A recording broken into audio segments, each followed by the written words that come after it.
If you want a crust that's really good, I mean like you're raking a knife across a turtle's back, you come to the right spot. Chicken fried chicken with the crispiest crust ever.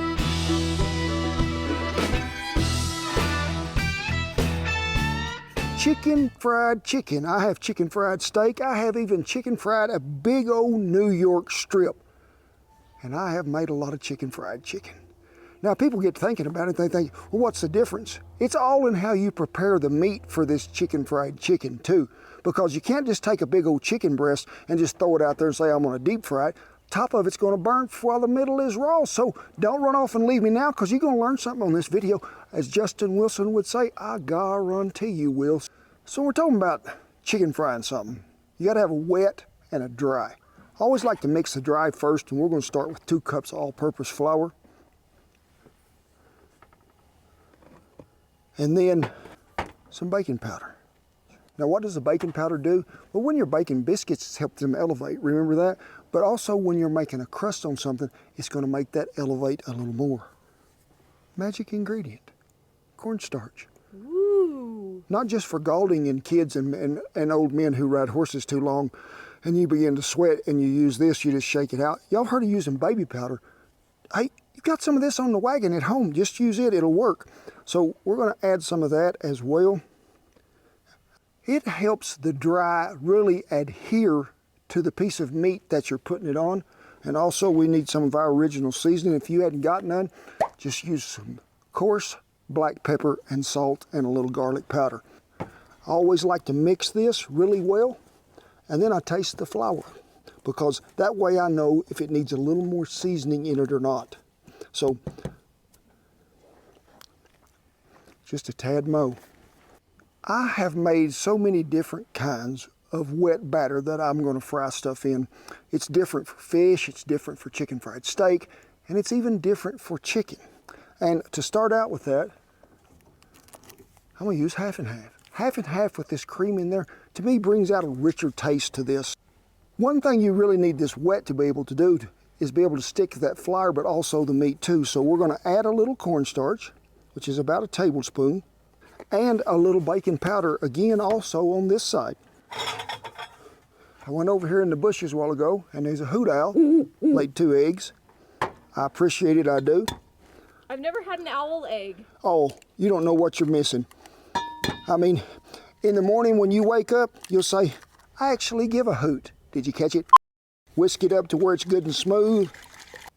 Got the wet, we got the dry, all mixed up. Things are about to get foul as we drag out the chicken.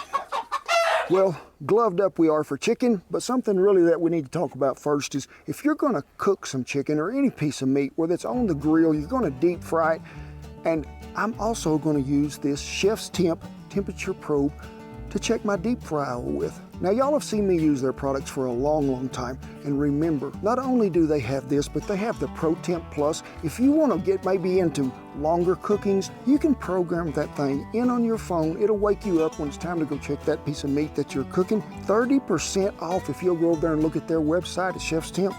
You will have Christmas fixed up. We want to thank them so much for sponsoring this video. We got to get on to some chicken. Now, I have put this in the lunchbox today, and I went down here to the local grocery store, and I got me some chicken breast. Now, there are 3, I think, in this package. Now, remember what I was telling you, if you was going to deep fry this? See how thick that is? This end would be done, that might be done, middle be raw.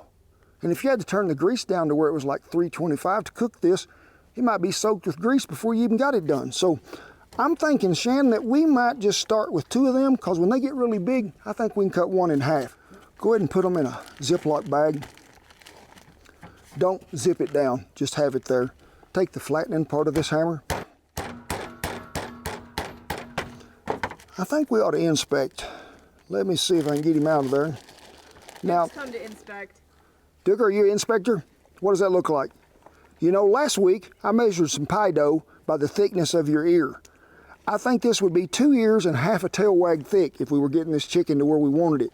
If you wanted to cut that in half, you'd be fine. I'm gonna fry it whole, but we're gonna do this other one, and then we're actually gonna tenderize that chicken a little more. Tenderizing side of the hammer.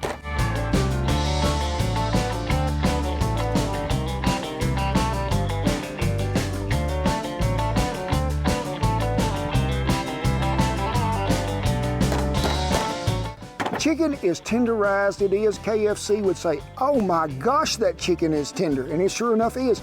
But I need to go over here and get the flour and the little half and half mixture that we mixed together, because we're going to get it over here, roll it in the flour, double baptize it, bring it back and forth, throw it in the hot grease, do the I want some fried chicken dancing. Let's go. Yay, chicken. Are you through? You could take your knife, cut this one right in half, this one in half. You'd have 4 servings out of 2 chicken breasts. So really it's a pretty economical meal, it is. So first, in the dry. And I mean get them coated really well. And then bring them up and let them do this shimmy shake. Get that loose off of there. Over into the swimming pool of half and half. Baking powder, cornstarch. Back up here, see all that goodness that is going on? Back in the wet. We're going to do this one.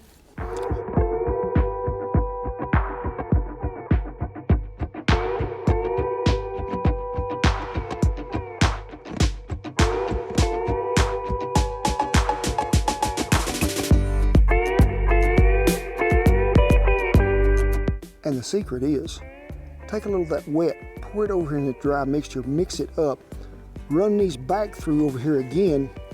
Some of them crumbles that got all wet that was stuck in there are actually going to stick to this meat. And they're going to get a little shaggy, and things is going to happen, and they're going to crisp up, and you'll be telling yourself, I wish I'd have known that a long time ago. I could have had the crispiest fried chicken in the world.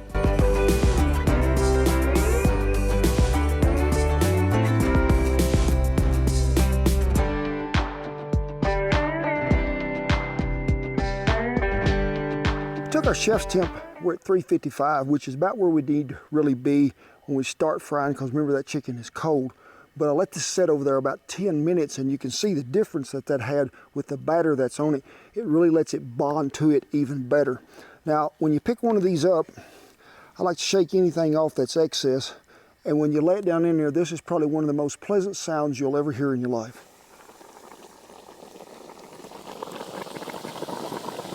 Love that sound. It's making goodness happen all around the world.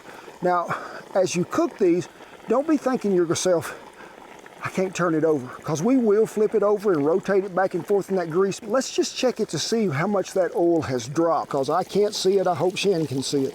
We're at 335, 4, 5. I'm gonna crank it back up just a little to keep up with that. But be sure you check that oil periodically, because you really want that, get that golden crust to stay about 350 degrees. We're gonna cook this till it's golden brown. You're looking at a temperature of about 165 degrees on the internal temp. But hey, don't quit me now after I fry these, but I'm gonna show y'all how to make some of the best white gravy in the world right over here in a skillet, using some of that grease right out of there.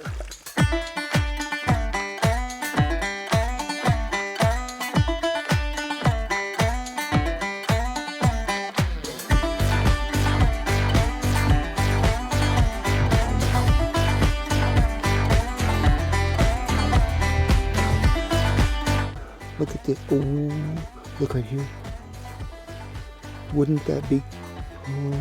Yeah. Need some pet milk to drink afterwards. Oh, be so good. Yes, it would. Yes, it would.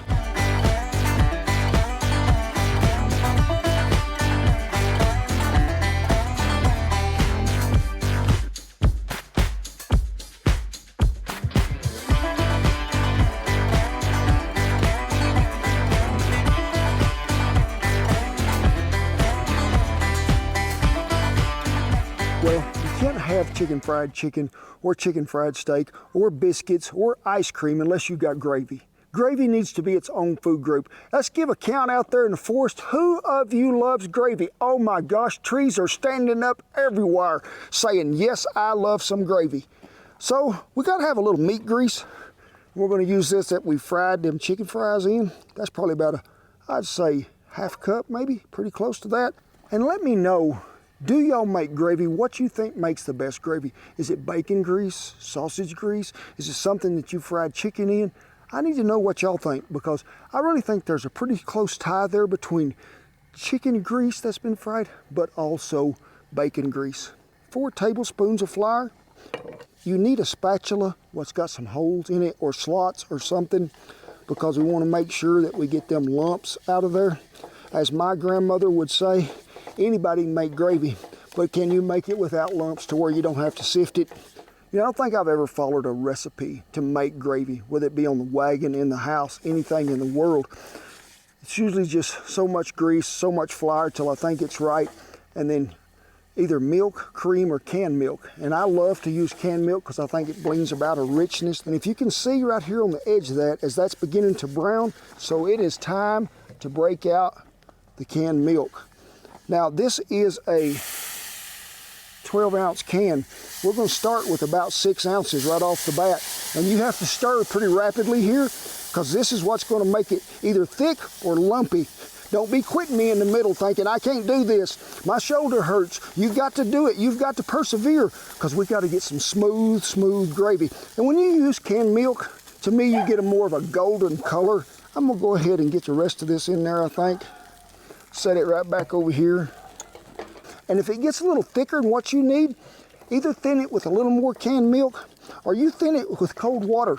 I've done both. But if you ever need to thicken it, just a little cornstarch and water. I want one of you viewers to reach a hand through that camera and continue to stir this while I go over here and get the seasonings.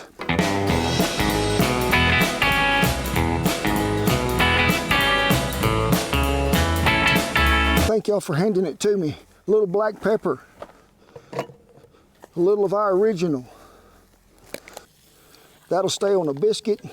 It'll sure stay on some of them mashed taters and chicken. So I'll meet y'all at the chuck box, because I'm getting hungry. Gravy is my favorite meal.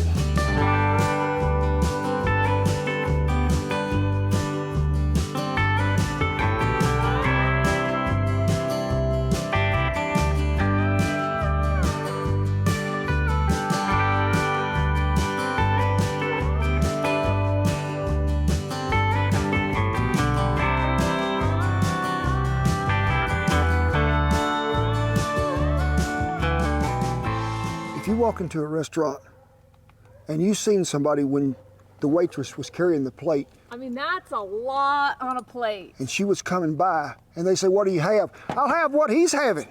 Do the Listen. sound check. Get your mic down there.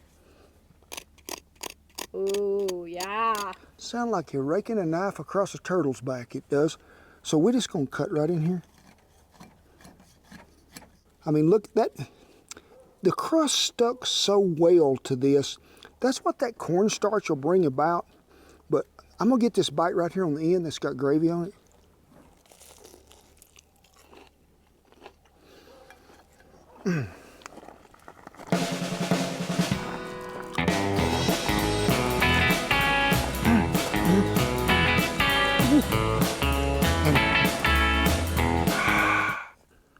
You got a tooth out. Are you just getting ready to go? There you go. What do you think? Whew. Lulu, thank you. Meiji. Hey, we'd really like to thank Chef's Temp for sponsoring this video. Be sure and go over there and check out that website, because remember, it's stocking stuff in time for Christmas, and 30% off all their stuff over there. You're going to find something that you can use as a gift. But it is with great pride, honor, and privilege that I tip my hat to all the servicemen and all the women and all the veterans that have kept Old Glory flying over camp. We commend you all. We do. The rest of you, get up in here close. I'm going to give you a big old deep fried hug. You'll hear the sizzle. God bless you, each and every one, and I'll see you down the chicken fried chicken trail.